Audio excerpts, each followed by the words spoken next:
like love, love, love, and music. La la la, love, love, love, love, love, and music. Love, love.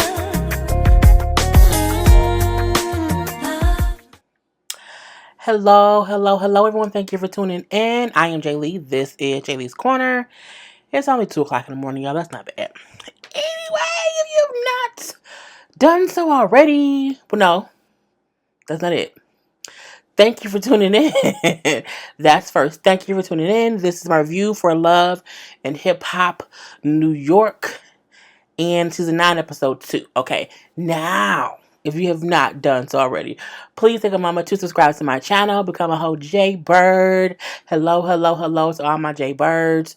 Do not forget to like, comment, and share this video, to hit the notification bell, and to also shop my Teespring merchandise. Okay, if you have not shopped and got a hoodie or a t-shirt or a sweatshirt or a mug, what are you doing with your life? Okay, the Teespring links is all down there. Look down there in the description box. It's also a whole advertisement for it. Get something, okay? And if you want to send me something, okay, the P.O. box is listed below in the description box, okay? Anyway, so Love and Hip Hop season 9, episode 2. Still pretty interesting. Some bullshit afoot, but still interesting. You know, every time you add in these extra people, Jonathan, Anais, or whatever, it gets a little bit, you know, So, we see the episode start out with Kimbella Kimbella having Juju come over to her house because Kimbella wants to chit chat with the girls. Okay, yes, so we do with the girls. You call them over, you talk about what's going on, you know, what stresses we have going on or whatever. That's what we do. And, you know, she like, I just need a real friend to talk to. And I'm like, that is so much shade to Yandy, okay? Because we all know the stuff going on with her and Yandy. Real or fake is going on. You know, she mentions how, Joel is having to pick between the plea deal for 18 months or, Chance going to trial and he can get up to 5 years. So, Juju, of course, like, I completely understand. Juju and Kim are probably friends because both they were dating. I'm putting the wrong damn button. Juju dated Cameron for years, okay? And they're all a part of Dipset, ow, or whatever. And so, but she says, I can understand based on her father. She says, my father, who did 20 years in jail. And before that, he was offered a plea deal. And when he was offered his plea deal, he did not take his plea deal. He went to trial, ended up losing, okay, and ended up having to do 20 years. Like, so I guess, like, these plea deal things, you know what I'm saying, is, the trials are real iffy. You just never know the outcome of it, and you always end up getting more time than the plea deal. Kimbella said she feel like all this is happening because of his drug use. I'm like, well, yes and no. I mean, he say, he was drugged up because, of the mouth issues and teeth getting done, and, how he did not even realize that, he didn't realize, one, there was a gun in his bag, and not only that, he left for whole other reasons, which we'll talk about in a minute. But again, she said she just feel like it's his whole drug use. I'm like, again, yes and no. Also comes a little bit of responsibility stuff. Be responsible. She says he told her when he was locked up how he felt like God, put him there. How God, put him in jail for a reason, because he felt like he couldn't stop. He felt like he didn't know what was going to happen, who was going to happen to, and, how far things would go. And, he said it kind of forced him to get clean because, again, he was in, y'all know I'm always multitasking, he was in jail, and that's where he ended up being clean, because he ended up being locked up for, was it 60 days? 30 days. And so those 30 days is what got him clean, because he like, I can't get high in here right now, so I might as well just be clean. And she brings up, but you know what? God do sit you down. Like God will, because He said He will either be in jail or dead. So hey, I don't care what nobody say. Jail is not worse than death. I don't think it is, especially if you have a chance to get out. 18 months away ain't shit like a person not being here ain't at all. But God will sit you down when you need to be sat down all the time. Just like, girl, I'm here for you. We family, so it's good. Cool, cool, cool. Alexis is in New York, and she's bringing up how for her, she kind of doesn't have any help there in New York. All of this is her grandmother, her baby. Her grandmother, she's very close to. Her grandmother helped raise her, and she says she feels good that she's there with her grandmother now because her grandmother's sister passed away, like the husband passed away or whatever, and so right around the time that her daughter was born, her grandmama kind of had something else to have in her life just to not be alone. It's always a great thing. We do see her bringing up how she's been so busy doing things for her daughter because it's just her ripping and running, running and ripping because the daughter is sick. Her daughter has a lot of medical issues, and she said how she did not know coming to New York that the doctors here would not take her daughter's Medicaid. Now, Medicaid can mean many different things. Sometimes Medicaid mean a person, ain't got no job or whatever. But it also means sometimes kids who have special needs, they get Medicaid insurance because there's so many medical needs. But each state has their own type of Medicaid. So I don't think Medicaid follows from state to state. I guess she just didn't know that. And her daughter was diagnosed with hydrocephalus, which is a brain bleed. It is a brain bleed.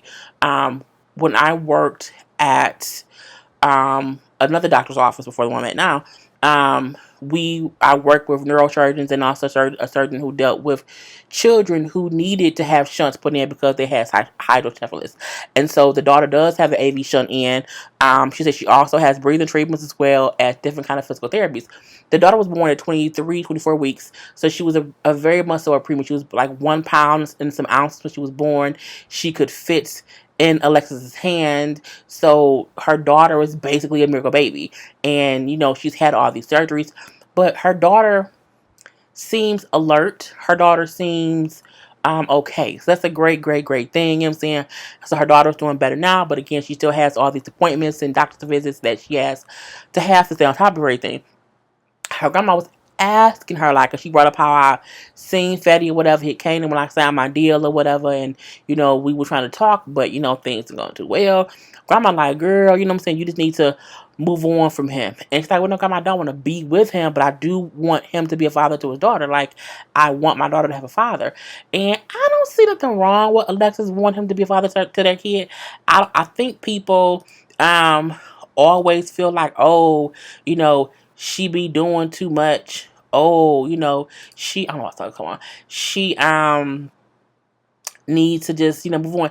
I don't think Alexis wants to be back with Eddie. I don't think that was ever her point. I do think her thing was, you a whole daddy to these kids, like be a whole daddy to these kids, including my child. She brings up how, well, her grandma then said, if a father needs to be around, and if he not around, he not consistent, then he not a real man, he not a real father, he don't deserve to be around. I said, grandma, come on now, we not gonna just say, he can't be around his kid at all. I mean, I think once he starts to come around, let him be around. But again, what I think she may have meant was, if he not gonna be around consistently, don't let him be around at all. I think that's what she meant. And to each their own. Alexis has to decide what she feels like is the best for her daughter, and nobody else besides Alexis can say what that is or who that is or how that looks in her life.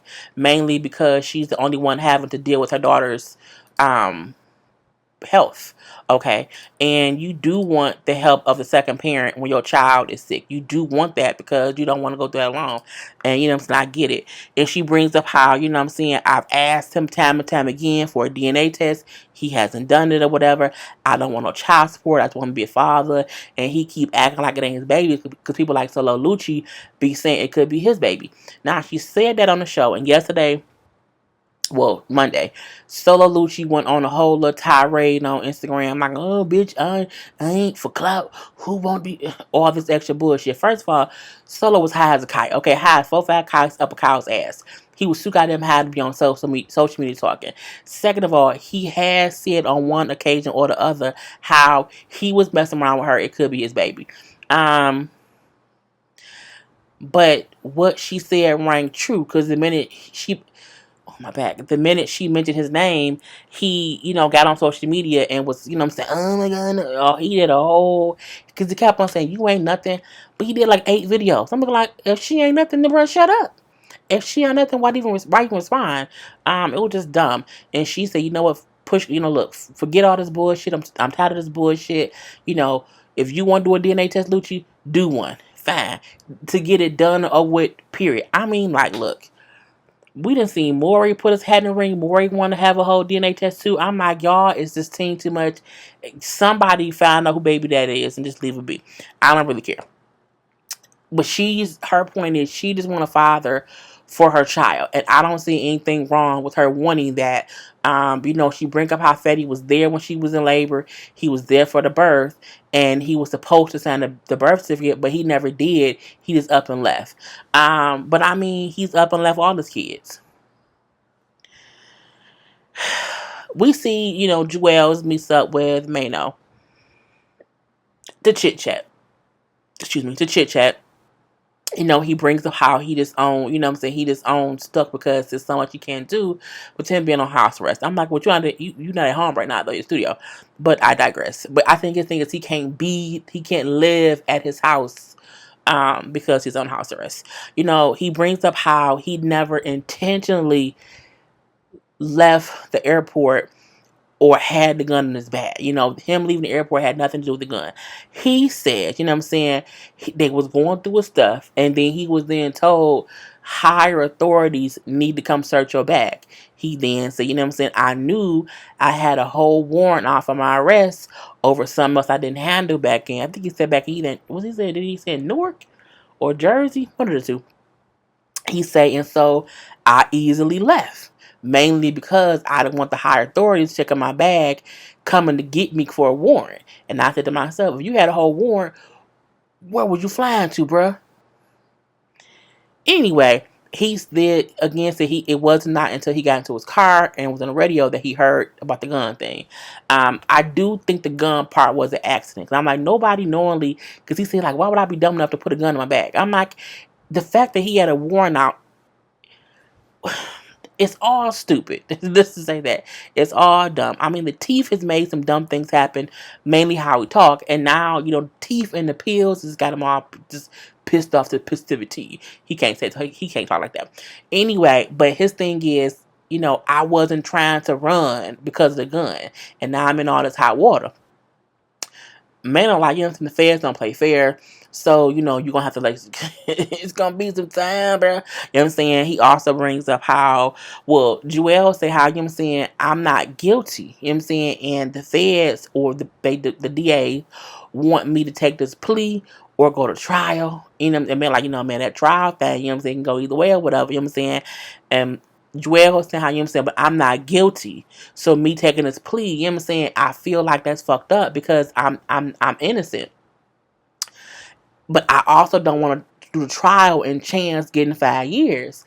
And I said in his situation, and I think people saying to him like the feds don't play, the trials can be tricky. They saying to him, dude, don't go to trial. Like, don't even chance it. Like, they not gonna let you in. Like, either way it go, they not gonna let you in. Like, you was high, you had pills, you was high with, left a whole gun, left a whole airport. No matter what the circumstances were, this is what happened. You a black man in New York.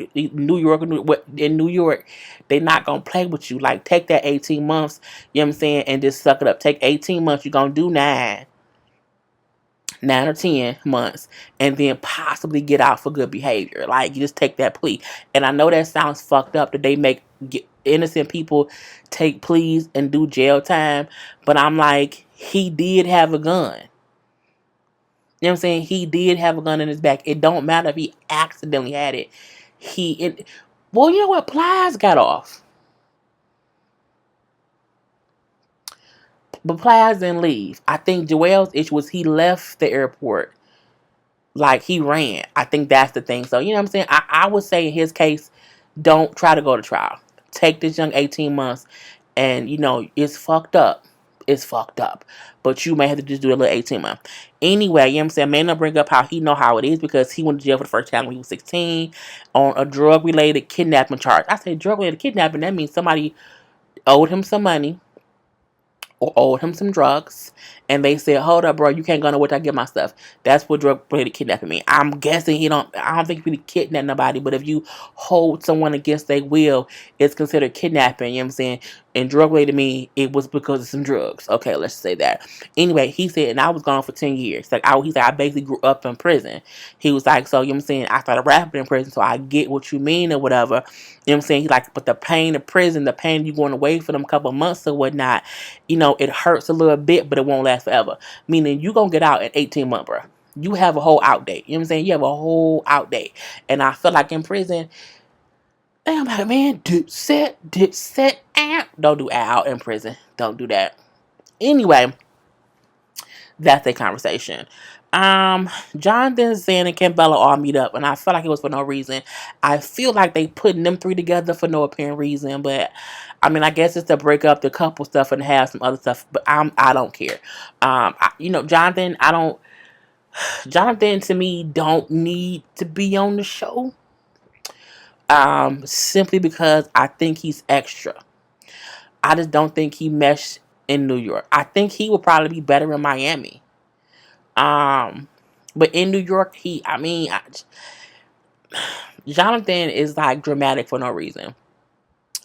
And it's always like, what? It's just too much.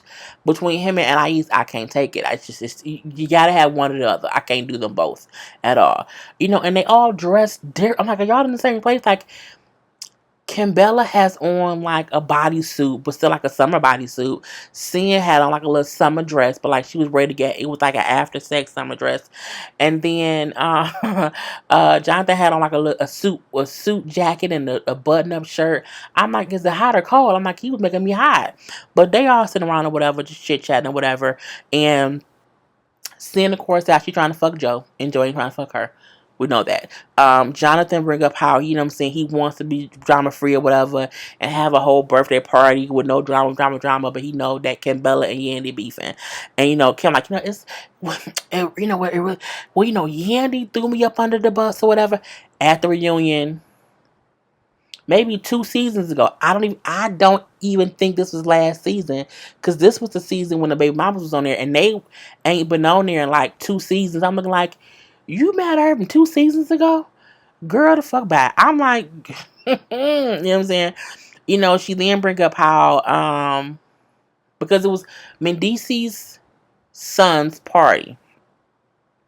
And that shit is what she meant about. She also bring up how Yandy then went on social media all like, happy birthday, I love you, all that stuff. And she said, I thought that was fake, because we had not talked to you in months. She said how Yandy should have talked to her first. Kimbella, grow up.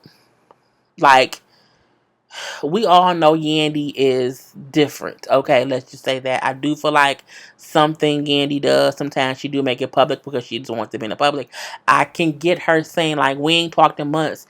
You should have hit me up in private. But I also feel like when she did comment on social media, you could have just not responded to it. Like, just ignored it. Like, all right, bitch, whatever. You know what I'm saying? Like, whatever, who cares? But, girl, bye. Anyway, Jonathan then brings up how he has issues with Juju. He say, I feel like Juju was secretive or whatever. Like, you don't really know much about her.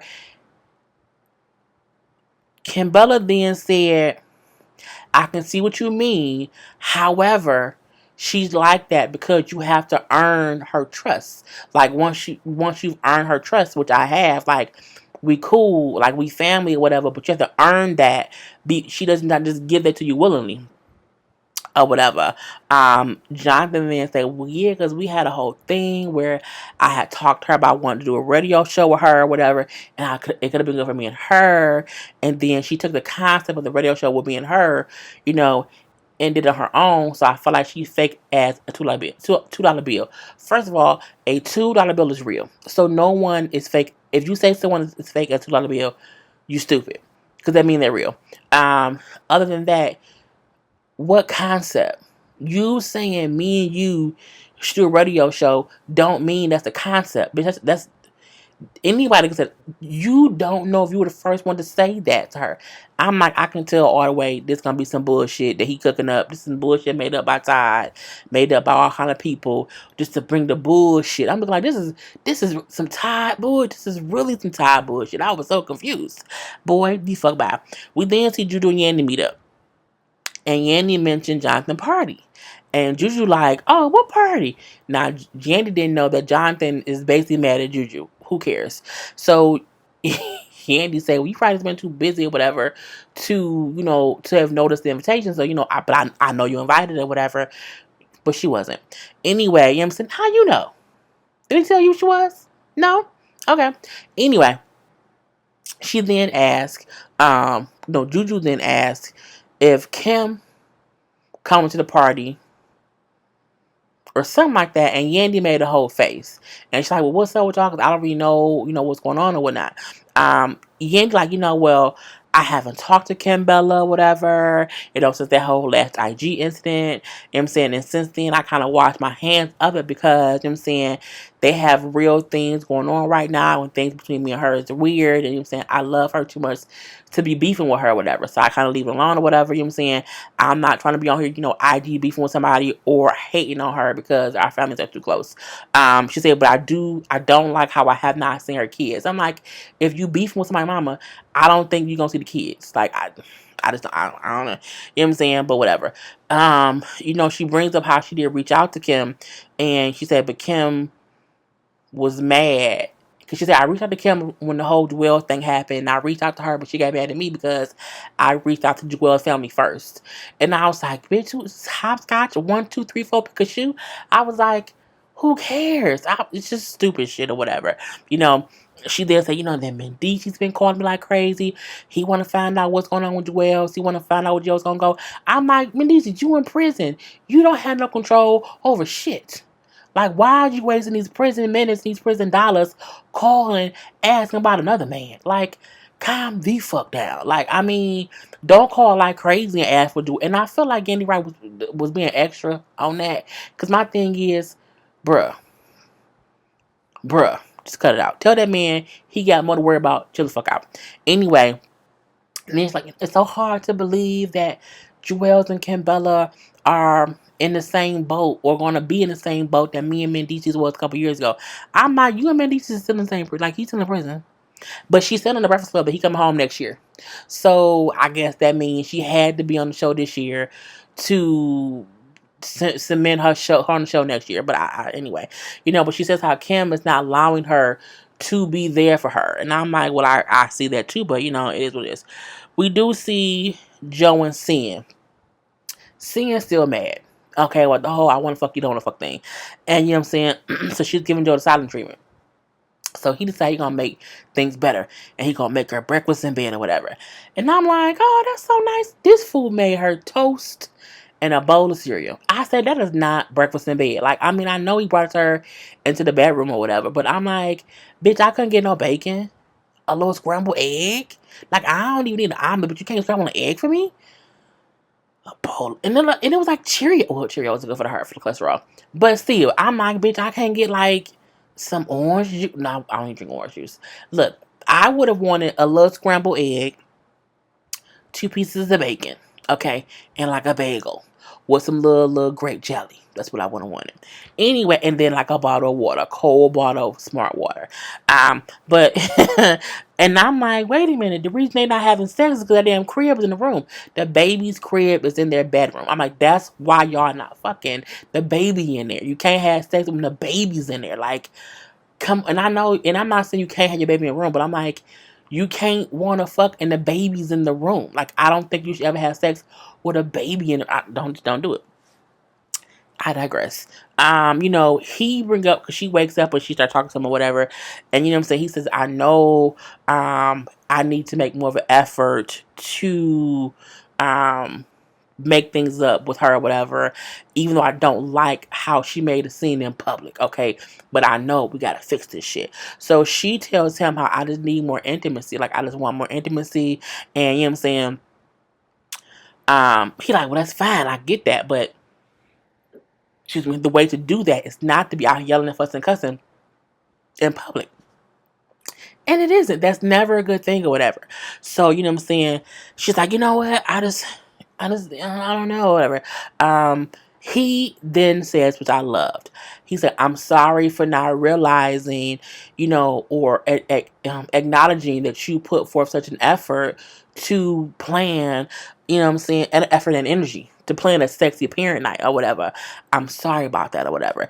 And she's then a little bit more honest. She's like, I gained weight. I gained mad weight with the baby.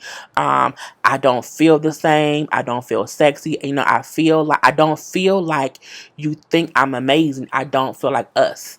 And he was like, whoa, whoa, whoa. I had no idea that's how she was feeling. He like, you know what? I'm saying, I love it when a man stops you and says, hey, listen to me. Let me let you know something, okay? Because he said, listen, let me reinforce some things, okay? I'm saying, you are as beautiful as you ever were, okay? And I'm still madly in love with you, and I don't want you to ever feel any different, okay? And he's saying how I didn't know she felt that way. I just thought that she was being naggy and wanted some dick or whatever. He then said, I'm saying, I took a week off for work and we're going to Cabo. And I'm like, yay! I remember seeing them taking pictures in Cabo. And I'm like, that's what it was for. It was for love and hip hop, which is great. Anyway, so we see that whole thing. Kim and Juju. Kim and Juju meet up again. I think I'm tired of them meeting up or whatever, but it's what it is.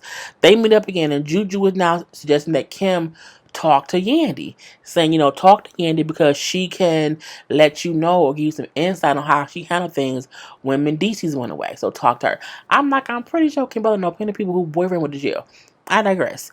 Anyway, I'm saying, Kim, me and her not friends or whatever. I'm good on her, I'm saying. And I want people to stop trying to force Yandy on me. I'm like, bitch, no one's forcing her on you. Except Mona. Juju then bring up how, well, y'all can talk at Jonathan's party. She's like, wait, you know about Jonathan's party? He invited you? When she said that, I said, girl. She said, well, you ain't mentioned it, so I just thought I forgot about it or whatever. And Kim said, well, you and him need to talk, girl. You know what I'm saying? Y'all need to talk. She's like, about what? And she brings up how, well, he said you were fake, or whatever. And she's like, I can't believe he was saying it or whatever, you know what I'm saying? I don't know why he wouldn't tell me that or whatever. And you know what I'm saying? But she's like, I know that his middle name is Petty, but mine is Petty-er. I know. We do see Alexis saying how Fetty called her, whatever. He wants to take a DNA test and talk or whatever. So he asked her to meet him at the studio, and so she's going to meet him at the studio. And she get there, and he never showed up. Anyway, we do see, Joel's FaceTime with his children. He ain't there. He feels bad or whatever. His ankle monitor bracelet needs the battery, is blinking, and he needs to charge it. Okay. He said to his son, like, you the man of the house now. That little boy's 7. Ain't no man, bitch. He's 7.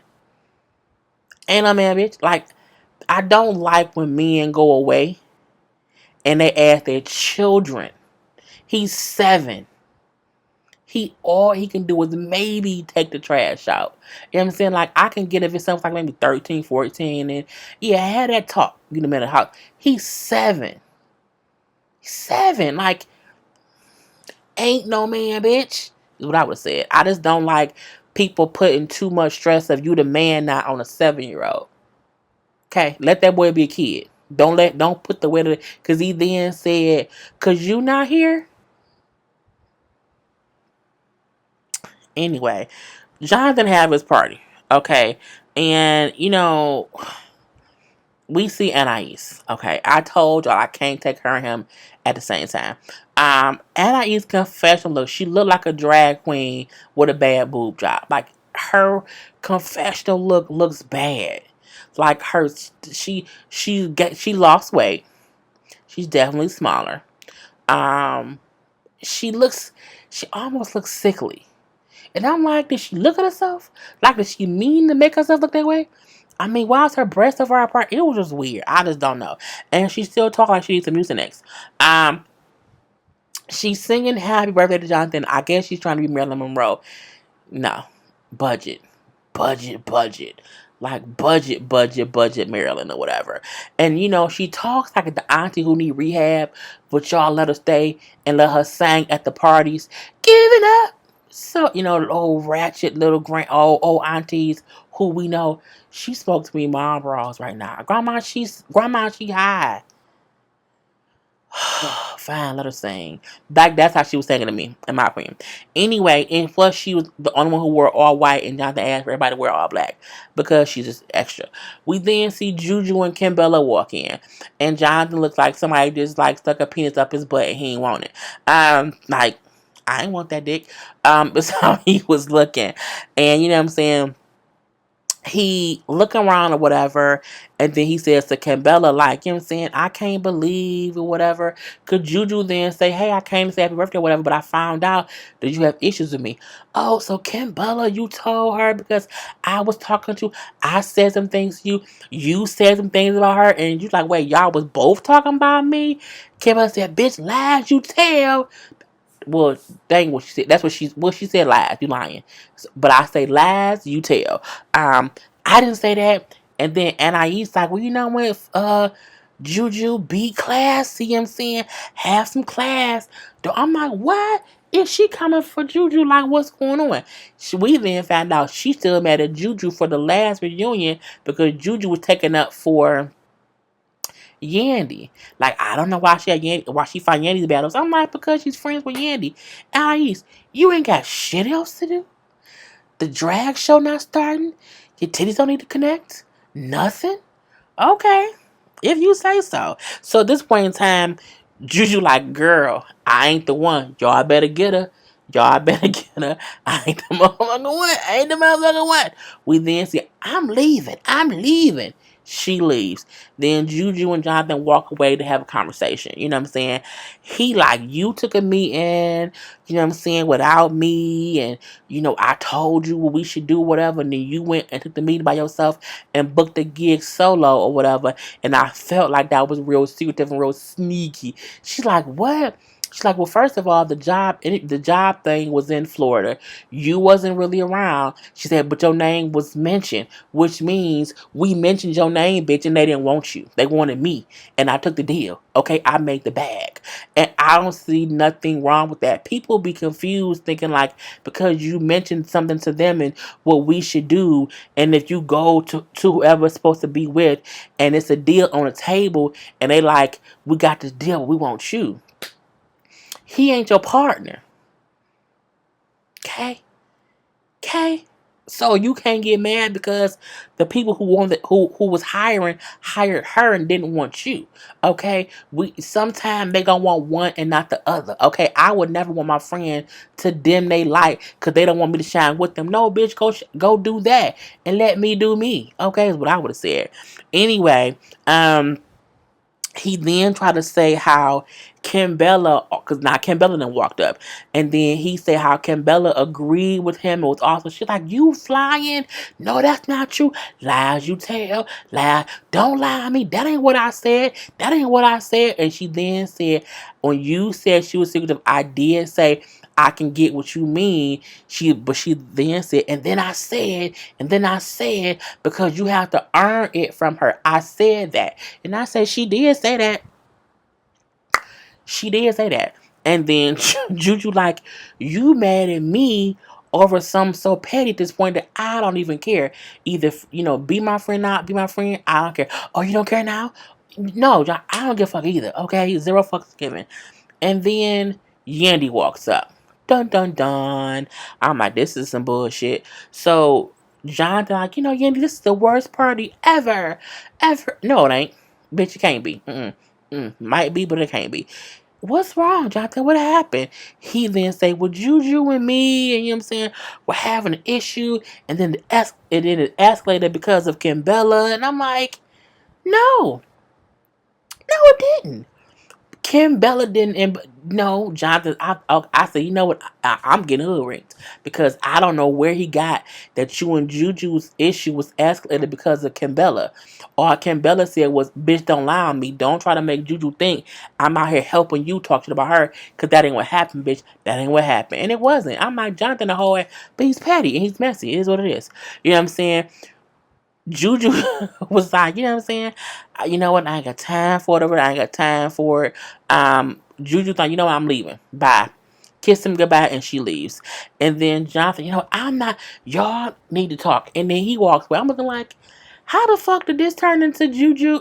Not to Juju, to Yandy and the Kimbella conversation. I'm looking like, what in the Smurf hell is going on here? Okay, so Kim then tells Yanni they issue. You know what I'm saying? We've been weird since you know what I'm saying, threw me up under the bus over the whole kid party. You know what I'm saying? You've been weird because you knew I put up at that kid party for you. You know what I'm saying? And you know, you always have everyone else fight your battles. You know, you never own your own shit. Okay, you knew what was going on or whatever. You know, you asked me to pull up and I did for you. You know what I'm saying? But then you act like you had no idea I was coming. And she did. And it wasn't until the producers played the audio of her and Kimbella on the phone that exposed her ass for lying. And even now, she's trying to still act like she had no idea. I'm like, bitch, what? No, I did invite you, but it wasn't. But you wasn't supposed to go upstairs. Bitch, why invite me to a party if I can't go upstairs? Like, what I'm coming for? Like, why am I coming? You wasn't come out. I didn't invite you to fight. Yes, the fuck you did. Because you assume that the baby mamas might try some bullshit and you need somebody to be the bulldog. And that's Kimbella.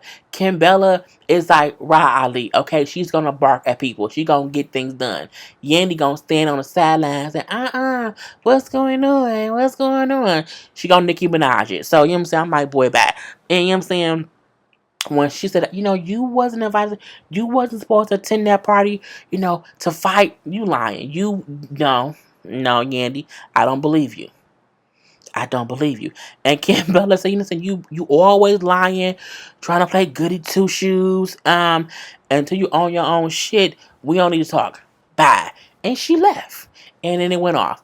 I'm still like, how do we get hoodwinked and bamboozled to an issue between Juju and Jonathan to having Kim Bella and Yandy? I'm like, I'm just, girl, and then it went off. Okay? So, let me know in the comment section how y'all liked it. I am Jay Lee. This is Jay Lee's Corner. Peace. He's like love, love, love, and music.